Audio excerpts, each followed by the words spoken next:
India times news channel देख रहे आप सभी दर्शकों का बहुत बहुत स्वागत है। मैं हूं रमनदीप कौर। इस वक्त की बड़ी खबर आ रही है प्रयागराज से। क्या है पूरा मामला, देखने के लिए बने रहिए हमारे साथ। संगम नगरी प्रयागराज, जहां अग्रहरी समाज के द्वारा आज एक बैठक का आयोजन किया गया, जहां एक होटल में अग्रहरी समाज के देश प्रदेश से आए संगठन के लोगों ने बढ़ चढ़कर हिस्सा लिया। वहीं अग्रहरी समाज की ओर से महाराज अग्रसेन की चित्र पर माल्यार्पण करके कार्यक्रम दीप प्रज्वलित करके शुरू किया गया। वहीं इस कार्यक्रम में बढ़ चढ़कर संगठन के लोगों ने हिस्सा लिया। वहीं यहां पर एक डिजिटल प्लेटफॉर्म भी लॉन्च किया गया, जिससे अग्रहरी समाज एक दूसरे से जुड़ सके और बढ़ चढ़कर आगे हिस्सेदारी ले सके। ऐसे में क्या कुछ कहा है विद्यु अग्रहरी ने, आइए सुनाते हैं। जो अग्रहरी समाज की है उसकी कार्य समिति की बैठक है और जो हमारे कार्य समिति के सदस्य पूरे राष्ट्र भर से हैं वो सभी लोग आए हुए हैं, अलग अलग प्रदेशों से, अलग अलग क्षेत्रों से, और उनकी बैठक है। अग्रहरी समाज आगे कैसे काम करेगा, हर सदस्य कैसे कैसे आगे काम करेगा, कैसे समाज के साथ जुड़ करके रहेगा, कैसे हम एक दूसरे के साथ जुड़ करके रहेंगे, इसकी पूरी रूपरेखा बनी है। हम लोगों का आपस में डिजिटल कनेक्शन होगा। हम लोग आपस में एक दूसरे के साथ, अभी कोई तमिलनाडु में रहता है तो उड़ीसा वाले को नहीं जानता है, अभी अगर कोई महाराष्ट्र में रहता है तो उत्तर प्रदेश वाले को नहीं जानता है, लेकिन आज हम लोग एक डिजिटल प्लेटफॉर्म पे को क्रिएट करके उनके सामने रखा गया है, जिसमें हम लोग सभी एक दूसरे के साथ जुड़ने जा रहे हैं। आज हम लोग जब एक दूसरे को जानेंगे, एक दूसरे से परिचित रहेंगे, हमारी घनिष्ठता बढ़ेगी, और जब घनिष्ठता बढ़ेगी तो हम लोग एक दूसरे के साथ हम लोग सुख दुख सब कुछ बांटेंगे, और जो भी तकलीफ़ें हैं इनका कैसे आपस में निवारण हो, हम लोग एक दूसरे के साथ साझा करेंगे और समाज को आगे बढ़ा करके लेकर चलेंगे। हर क्षेत्र में, चाहे वो शिक्षा का क्षेत्र हो, व्यापार का क्षेत्र हो, हमारे महिलाओं के उत्थान का क्षेत्र हो, युवाओं के मार्गदर्शन का क्षेत्र हो, कोई भी क्षेत्र हो, और जो नई पीढ़ी है जो सामाजिक गतिविधियों से दूर रहती है, अपने आप को कर लेती है, वो उनके अपने निजी कारण हैं, क्योंकि उनको आज की तारीख में डिजिटल युग में उनके पास एक्सपोजर बहुत है। तो हमको भी आज की तारीख में युवा पीढ़ी के साथ, पहले तो ये समय था युवा पीढ़ी को बुजुर्गों का मार्गदर्शन की आवश्यकता पड़ती थी, आज वो समय आ गया है कि हमें उनके साथ कदम से कदम मिलाना पड़ता है, और हमको भी उनके साथ, जब हम उनके पास, हम आज की तारीख में हमसे ज़्यादा नॉलेज हो गई है, एक्सपोजर हो गया है, जानकारी हो गई है, हमको भी जानकार बनना पड़ेगा। आज हमको भी जानकार आज बच्चे नहीं हैं, बच्चे आज की तारीख में हमारे से कंधे से कंधा मिला करके आज की तारीख में आगे बढ़ रहे हैं, हमको रास्ता दिखा रहे हैं, और ये हमारे लिए बहुत खुशी की बात है। आज अग्रहरी समाज के चुनाव भी करीब है, इसमें अग्रहरी समाज किस तरह से भूमिका निभाएगा, क्या चर्चा इस पर भी हुई है? देखिए, निकाय चुनाव जो होगा वो तो उत्तर प्रदेश में होगा। ये यहाँ पे जो लोग आए हुए हैं सिर्फ उत्तर प्रदेश के नहीं हैं, अलग अलग सारे पूरे राष्ट्र भर से हैं, अलग अलग प्रदेशों से आए हुए हैं। जो राजनैतिक गतिविधियां उन प्रदेशों में जहां कहीं पे भी हैं, अग्रहरी समाज एकजुट होकर के राजनीति में हिस्सा ले, इसकी भी चर्चा होती आई है, आगे भी होती रहेगी। राजनीति की कोई भी, जब हर क्षेत्र में आगे बढ़ रहे हैं तो राजनीति हमसे अछूता नहीं रह सकता है। राजनीति में भी जो कोई भी अग्रहरी समाज का किसी भी दल में रहेगा, संपूर्ण अग्रहरी समाज उसका समर्थन करेगा। ऐसे लोग भी होते हैं जो दूसरों के लिए कुछ भी कर जाते हैं। उनमें से ही विवेक हैं, जिन्होंने एक पहल शिक्षा समिति संस्था के माध्यम से स्लम एरिया के बच्चों को पढ़ाने के लिए एक मुहिम चालू करी सन 2020 में, जहां उनके साथ इलाहाबाद विश्वविद्यालय में 81% हासिल करने वाली प्रीति भी यहाँ स्कूल में बच्चों को पढ़ाती हैं, और दोनों मिलकर 24 बच्चों को तैयार किया है, जो 240 बच्चों को यहाँ पर पढ़ाते हैं। यहाँ स्लम एरिया के बच्चों को पढ़ाया जाता है, जिसमें मुफ्त शिक्षा दी जाती है। ऐसे में विवेक को अब परेशानी का सामना करना पड़ रहा है स्कूल चलाने में। क्या समस्या है उनके सामने, क्या कुछ कहना है, आइए सुनाते हैं। हम लोगों ने एक बहुत शिक्षा समिति नाम से एक अपना संस्था खोला है, जो झुग्गी झोपड़ी के बच्चों को हम लोग एजुकेट करते हैं। और हम लोगों ने 24 बच्चों को ट्रेन किया है पिछले 3 साल पढ़ाकर। वो 24 बच्चे 240 बच्चों को एजुकेट करते हैं। और मैं और एक प्रीति बच्ची है, इलाहाबाद विश्वविद्यालय से 91% स्कोर किया है उसने BA में।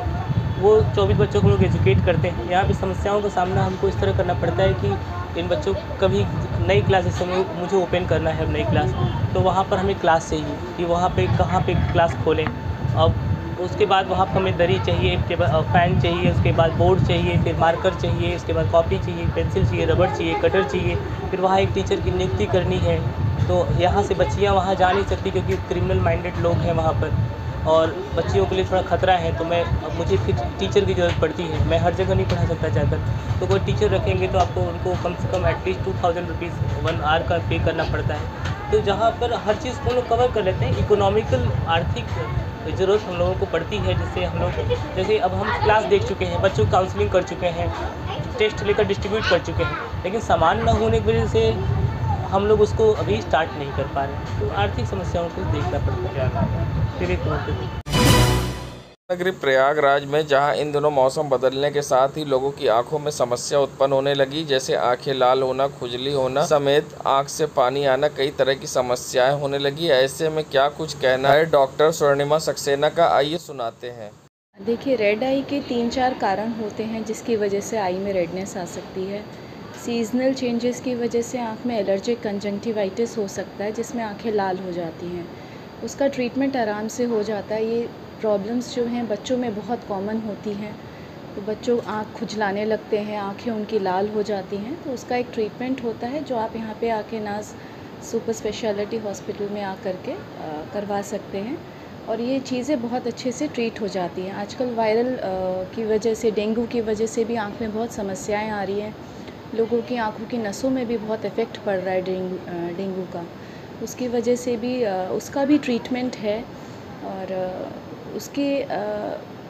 उसको बेसिकली आपको प्रिकॉशन में बचाव किस तरह से करना चाहिए? प्रिकॉशंस नस के लिए तो बचाव आपको मच्छर से ही करना पड़ेगा। डेंगू के मच्छर से बचिए, रेपेलेंट्स लगाइए, मच्छरदानी लगाइए। जितना बचाव करेंगे उतना अच्छा रहेगा।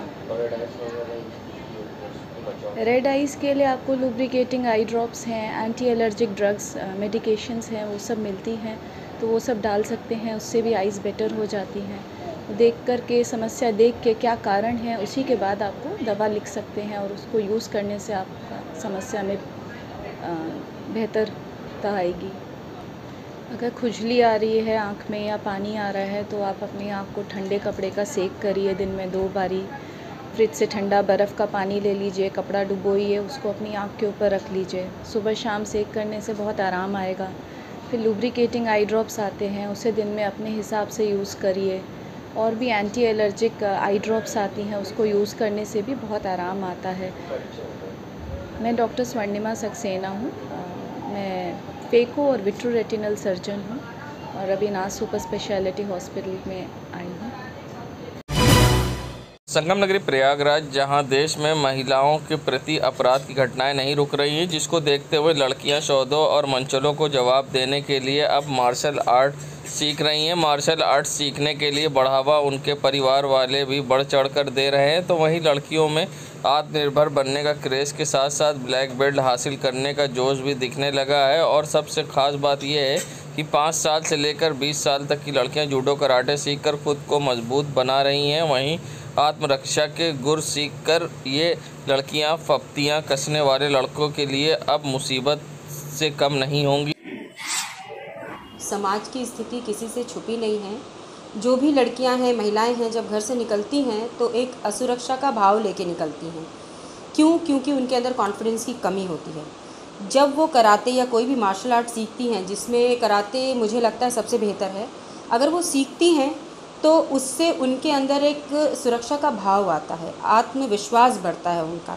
उनके अंदर हिम्मत आती है किसी भी कोई भी ऐसी अवांछनीय परिस्थिति से लड़ने के लिए, उससे निपटने के लिए उनके अंदर बहुत कॉन्फिडेंस बिल्डअप होता है। उससे सीखने के बाद उनके अंदर जो कॉन्फिडेंस आता है, जो आत्मविश्वास आता है कि हम किसी भी परिस्थिति का सामना कर सकते हैं आसानी से, चाहे वो कहीं भी जा रही हैं, स्कूल जा रही हैं, कॉलेजेस जा रही हैं, नौकरी पे जा रही हैं, कहीं पे भी जा रही हैं, वहाँ पे अगर कोई भी उनके साथ बदमज़गी होती है, कोई भी हालात पैदा होते हैं, तो वो आसानी से उससे लड़ सकती हैं। कराटे जो है एयर में भी बहुत काम आता है और मेरे एकेडमी में 4 साल की बच्चियों से लेके 26 साल तक की लड़कियां हैं जो सीखती हैं। हमें कराटे से सेल्फ डिफेंस करना आया है। अब हम कभी भी किसी को भी रोड पे और स्कूल्स के बाहर अब हम अपना प्रोटेक्शन कर सकते हैं, अपने फ्रेंड्स और फैमिली को प्रोटेक्ट कर सकते हैं। एक न्यू वो दे रही है, मतलब एक न्यू लाइफ दे रही है, एक मतलब कि एक बहुत ही अच्छी। संगम नगरी प्रयागराज जहां तेजी से सब्जियों के दाम बढ़े हैं, जिसके बाद लोगों की थाली से सब्जी गायब होती दिखाई दे रही है और साथ ही अब किचन का स्वाद भी लोगों के बिगड़ गया है। ऐसे में अब लोगों को परेशानी का सामना करना पड़ रहा है। तो वहीं दूसरी तरफ दूध के भी दाम में 2 रुपये वृद्धि हुई है, जिससे काफ़ी लोग परेशान दिख रहे हैं। ऐसे में जब गृहिणियों से बात किया गया कि महंगाई को लेकर उनके क्या विचार है, किस तरह से परेशानी का सामना करना पड़ा, ऐसे पे क्या कुछ कहना है इस पूरे मामले पे महिलाओं का, किस तरह से महंगाई में उनको परेशानी का सामना करना पड़ रहा है और किस तरह से समस्या हो रही है, क्या कुछ कहा है महिलाओं ने, आइए सुनाते हैं आपको। बहुत ज़्यादा रसोई पे और सब पे असर तो पड़ता ही है। अगर कोई चीज़ का दाम अगर बढ़ गया तो हमारा जो एक हम लोग ने सब बना रखा है कि किस चीज़ में कितना पैसा खर्च करना है, तो एक हम लोगों का टोटल एक होता है कि हमें इतने में ही घर चलाना है। अगर एक चीज़ का बढ़ गया तो दूसरे में हमें समझ में आता है कहाँ हम कमी करें। तो दिक्कत तो हो ही रही है और इसमें और तीज त्यौहार में तो ज़्यादातर भाई मेहमान आते हैं तो ज़्यादा खर्चा होता है। हाँ, परेशानी भी हो रही है। फिर हम लोग मन में ये भी मनन करते हैं, हम लोग आपस में परिचर्चा भी करते हैं कि हो सकता है इस बार बरसात बहुत हुई है तो हो सकता है अनाज में भीग गया हो, जिसको कहते हैं सब्जियां भीग जाती हैं, बाढ़ से ख़राब हो जाते हैं, खेत ख़राब हो जाते हैं, तो उसका भी असर हो सकता है। महंगाई हो गई, घास नहीं है तो इस हो सकता है दूध की उत्पादकता कम हो गई हो बाढ़ के मारे, तो इसलिए उस हम प्राकृतिक भी एक हम लोग को चोट पहुंची है, तो हो सकता है इससे भी महंगाई बढ़ गई है। मैं डॉक्टर रश्मि शुक्ला, सामाजिक सेवा एवं स्वास्थ्य संस्थान की मैं राष्ट्रीय अध्यक्ष।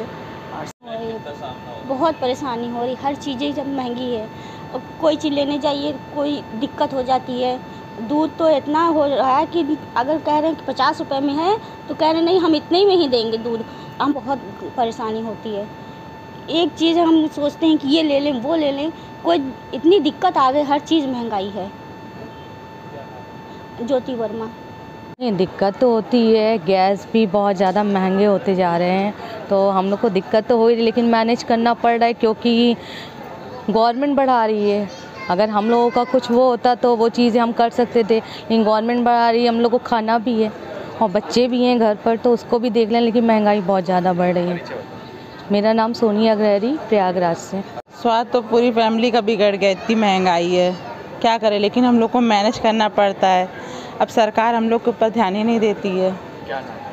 साक्षी गुप्ता।